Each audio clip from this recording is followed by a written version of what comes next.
ভিডিওর শুরুতেই একটি হাদিস জেনে নেওয়া যাক। গ্রন্থের নাম সুনান আবু দাউদ তাহকিকৃত। হাদিস নাম্বার 1134। আনাস ইবনু মালিক সূত্রে বর্ণিত, তিনি বলেন, রাসূলুল্লাহ সাল্লাল্লাহু আলাইহি ওয়াসাল্লাম মদিনাতে এসে দেখেন মদিনাবাসীরা নির্দিষ্ট দুটি দিনে খেলাধুলা ও আনন্দ করে থাকে। রাসূলুল্লাহ সাল্লাল্লাহু আলাইহি ওয়াসাল্লাম জিজ্ঞেস করলেন, এ দুটি দিন কিসের? সকলেই বলল, জাহিলি যুগে আমরা এ দুদিন খেলাধুলা করতাম। রাসূলুল্লাহ সাল্লাল্লাহু আলাইহি ওয়াসাল্লাম বললেন, মহান আল্লাহ তোমাদের এই দুদিনের পরিবর্তে উত্তম দুটি দিন দান করেছেন। তা হলো ঈদুল আজহা ও ঈদুল ফিতরের দিন। হাদিসের মান সহিহ। অর্থাৎ ইসলামে পূর্বে কোনো ঈদ ছিল না, কোনো উৎসব ছিল না। আপনারা অনেকেই জানেন, নামাজ, রোজা, হজ, জাকাতের মতো ইসলামের বেসিক বিষয়গুলো কোনো মৌলিক বিষয় নয়। এগুলো সবই অন্য কোনো ধর্ম থেকে কপি করা হয়েছে, বাংলায় বললে নকল করা হয়েছে। একইভাবে ঈদ বিষয়টাও ইসলামের কোনো মৌলিক বিষয় নয়। অন্যান্য বিষয়ের মতোই এটিও অন্য ধর্ম থেকেই এসেছে। কি বিশ্বাস হচ্ছে না? চলুন বিষয়টা সম্পর্কে আরেকটু গভীরভাবে জানি। নবী মুহাম্মদ যখন মক্কা থেকে মদিনায় গেলেন, তখন মদিনার নাম ছিল ইয়াসরিব। মদিনায় পৌঁছানোর পর তিনি দেখলেন সেখানকার মানুষ বছরে দুটি নির্দিষ্ট দিনে বিশেষ আনন্দ উৎসবে মেতে ওঠে। এই উৎসব দুটির নাম ছিল নওরোজ এবং মেহেরজান। নওরোজ ছিল মূলত বসন্তকালীন বিশু বা নতুন বছরের উৎসব, যা ফার্সি শব্দ নও যার অর্থ নতুন ও রোজ যার অর্থ দিন থেকে এসেছে। বসন্তকালীন বিষুব বলতে বছরের সেই সময়কে বোঝায় যখন দিন ও রাতের দৈর্ঘ্য প্রায় সমান থাকে। এই সময়েই নরোজ উৎসব পালিত হতো। আর এর ঠিক 6 মাস পর শরতের আগমনে পালিত হতো মেহেরজান, যা ছিল মূলত ফসল ঘরে তোলার আনন্দ বা কৃতজ্ঞতার উৎসব। যদিও এই উৎসব দুটির আদি উৎস ছিল প্রাচীন পারস্য বা ইরান, এবং এর সাথে জরথুস্ট্রীয় ধর্মের যোগসূত্র ছিল, কিন্তু তৎকালীন আরবের বাণিজ্যিক ও সাংস্কৃতিক বিনিময়ের ফলে মদিনার সমাজেও এর ব্যাপক প্রচলন ঘটে এবং সামাজিক উৎসব হিসেবে পরিচিতি ও চর্চা ঘটে। এ প্রসঙ্গে আরও একটি হাদিস উল্লেখ করি। মুসা ইবনে ইসমাইল আনাস হতে বর্ণিত, তিনি বলেন, রাসূলুল্লাহ সাল্লাল্লাহু আলাইহি ওয়াসাল্লাম মদিনায় পৌঁছে দেখতে পান যে সেখানকার অধিবাসীরা দুইটি দিন নাইমুক ও মেহেরজান খেলাধুলা ও আনন্দ উৎসব করে থাকে। তিনি সাল্লাল্লাহু আলাইহি ওয়াসাল্লাম জিজ্ঞেস করেন, এই দুইটি দিন কিসের? তারা বলেন, জাহিলি যুগে আমরা এই দুই দিন খেলাধুলা ও উৎসব করতাম। রাসূলুল্লাহ সাল্লাল্লাহু আলাইহি ওয়াসাল্লাম বলেন, আল্লাহ তাআলা তোমাদেরকে এই দুই দিনের পরিবর্তে অন্য দুইটি উত্তম দিন দান করেছেন, এবং তা হলো কোরবানির ঈদ এবং রোজার ঈদ। হাদিসের মান সহিহ। উল্লেখ্য যে এই হাদিসে নাইমুক বলতে মূলত নওরোজ উৎসবকেই বোঝানো হয়েছে। এক এক এলাকায় এই উৎসবকে এক এক নামে ডাকা হতো। মদিনার সামাজিক বাস্তবতায় এই উৎসবগুলো ছিল অত্যন্ত জাঁকজমকপূর্ণ। শহরের প্রধান দুই আরব গোত্র আউস ও খাজরাজ, যারা তখন মূলত মূর্তি পূজারী বা পৌত্তলিক ছিল, তারা এই দিন দুটিকে তাদের প্রধান সামাজিক উৎসব হিসেবে গ্রহণ করেছিল।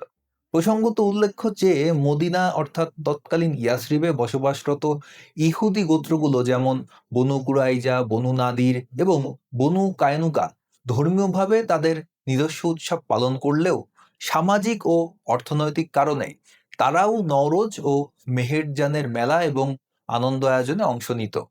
সেই সময় মদিনা ছিল বিভিন্ন ধর্মের মানুষের এক মিলনস্থল, আর এই উৎসব দুটি ছিল সবার মিলেমিশে আনন্দ করার একটি সাধারণ উপলক্ষ। উৎসবের দিনগুলোতে বিশাল মেলার আয়োজন করা হতো, যেখানে দূর দূরান্তের ব্যবসায়ীরা কেনাবেচা করতে আসতো। যুবক ও বীরেরা মেতে উঠত শারীরিক কসরতে, দৌড় প্রতিযোগিতা এবং মল্লযুদ্ধ বা কুস্তির লড়াইয়ে। নারীরা দপ বাজিয়ে গান গেয়ে আনন্দ প্রকাশ করত। উৎসবের অন্যতম অনুষঙ্গ ছিল একে অপরকে মিষ্টি ও সুগন্ধি উপহার দেওয়া। এই দুই উৎসব ছিল সার্বজনীন উৎসব। মদিনার সকল ধর্মের সকল শ্রেণী পেশার মানুষ এই দুটো উৎসবে অত্যন্ত আনন্দের সাথে অংশগ্রহণ করত। ধর্মীয় উৎসবের পরিবর্তে এই উৎসবগুলো পরিণত হয়েছিল সার্বজনীন সামাজিক উৎসবে। নবী মুহাম্মদের মদিনায় আগমনের পর সকল ধর্মের মানুষের অংশগ্রহণের এই দুটো উৎসব বাদ দিয়ে তিনি সেখানে চালু করলেন দুটো ধর্মীয় উৎসব। পৌত্তলিকদের অনুকরণে এভাবেই জন্ম নিয়েছিল ইসলামের প্রধান দুটো ধর্মীয় উৎসব, অর্থাৎ দুই ঈদ। এতক্ষণের আলোচনায় এটা স্পষ্ট যে ঈদ ইসলামের কোনো অরিজিনাল উৎসব নয়।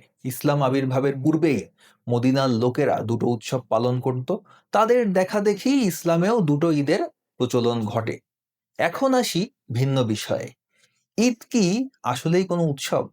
ঈদের দিন ঈদ উপলক্ষে 2 রাকাত ওয়াজিব নামাজ পড়া হয়। নামাজ কি কোনো উৎসব? নামাজের সাথে উৎসবের সম্পর্ক কি? নামাজ তো বছরে 365 দিনই পড়া হয়। উৎসবে যদি আনন্দ না থাকে, উদযাপন না থাকে, হাসি না থাকে, উচ্ছ্বাস না থাকে, সকলের অংশগ্রহণ না থাকে, তাহলে সেটা উৎসব হয় কি করে? বিভিন্ন দেশের, বিভিন্ন ধর্মের, বিভিন্ন সংস্কৃতির মানুষের উৎসব যারা কখনো দেখেনি, তাদের কাছে ঈদকে উৎসব মনে হলেও হতে পারে। তাদের সেসব উৎসবে থাকে রঙের মেলা, থাকে আলপনা, থাকে গান, থাকে নৃত্য, থাকে বিভিন্ন ট্র্যাডিশনাল খাবার দাবার, পোশাক আশাকের সমারোহ। তারা নিজেদের সামর্থ্য অনুযায়ী তাদের দোকানপাট, বাড়িঘর আলোকসজ্জা করে, আলপনা আঁকায়। উৎসবের ভেতরে থাকে বিভিন্ন পশু পাখিকে খাওয়ানোর উৎসব, সাজগোজের উৎসব।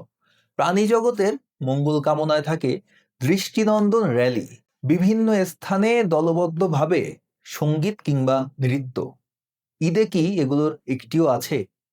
লক্ষ্য করলে দেখতে পাবেন এ সমস্ত বিষয় ইসলামে হারাম। তারা না পারবে সাজগোজ করতে, না পারবে আলোকসজ্জা করতে, না পারবে গান করতে, না পারবে নৃত্য করতে, না পারবে চিত্রাঙ্কন করতে। তাদের জন্য গান হারাম, নাচ হারাম, সাংস্কৃতিক অনুষ্ঠান হারাম, চিত্রাঙ্কন হারাম। শুধু হারাম আর হারাম। মানুষের আত্মিক প্রশান্তির জন্য যা যা দরকার সবই হারাম। ক্রিয়েটিভ বিষয়গুলোই হারাম।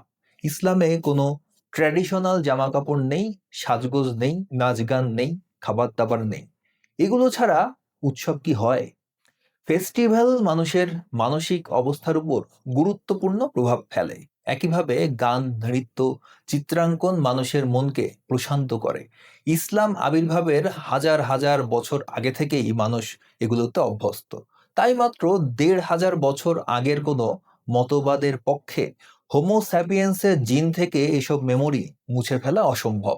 আরবের মদিনার অধিবাসীদের দুটো সার্বজনীন উৎসবের দেখা দেখি নবী মোহাম্মদ দুটো ঈদ চালু করেছিলেন।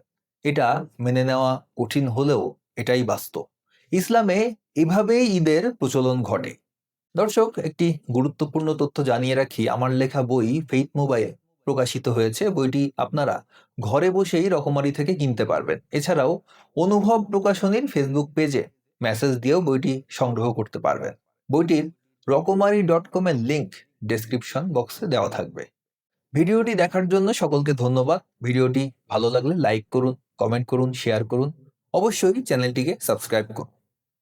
সকলকে ধন্যবাদ।